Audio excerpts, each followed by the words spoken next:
Plusieurs centaines de personnes rendent hommage en ce samedi à Julie. Julie avec une double marche blanche, là où elle fut abattue samedi dernier, à l'Île-Rousse en Corse, là où elle est née, à Vers-sur-Marne, en Seine-et-Marne. Plusieurs centaines de personnes, entre colère et émotion, pour rendre hommage à cette jeune femme qui avait porté plainte à 5 reprises contre son ex-compagnon pour des menaces, pour essayer de se protéger. Elle n'a pas été entendue, elle a succombé sous les balles de son mari, et il y avait beaucoup de monde, pour ne pas oublier Julie du côté de Vers-sur-Marne. Oui, ils étaient près de 500 à marcher en silence dans les rues de la ville natale de la jeune femme.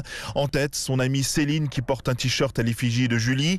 Au téléphone, elle lui avait confié quelques jours avant le drame sa peur de mourir. Elle se sentait en danger. Ce qu'elle m'avait confié, c'est qu'un jour un drame arriverait. Où je suis très en colère, c'est que son conjoint avait une détention de port d'armes et que je pense que quand on porte plainte pour des violences conjugales, on aurait dû lui enlever son arme. Puis la foule s'arrête dans un parc où Julie avait l'habitude de jouer. Enfant, sa cousine Caroline allume une bougie et prend la parole, émue aux larmes. Ça fait chaud au cœur de vous voir tout cela.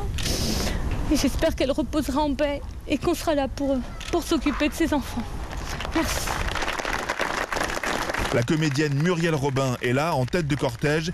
Elle dénonce un manque d'écoute et d'action de la part des autorités. Il faut que tout se mette en place. Donc là, c'est pas le cas. Des gendarmes qui savaient qu'il y avait une arme, ils le savaient. Il faut que quand une femme vient porter plainte, le cauchemar s'arrête. Moi, je préfère dans chaque commissariat une petite pièce en velours avec une femme gentille qui la prenne dans ses bras et des gens qui lui disent c'est fini, ma chérie, c'est fini. Les parents de Julie n'étaient pas là. Ils se sont rendus auprès de leurs petits-enfants en Corse où une marche blanche était organisée au même moment.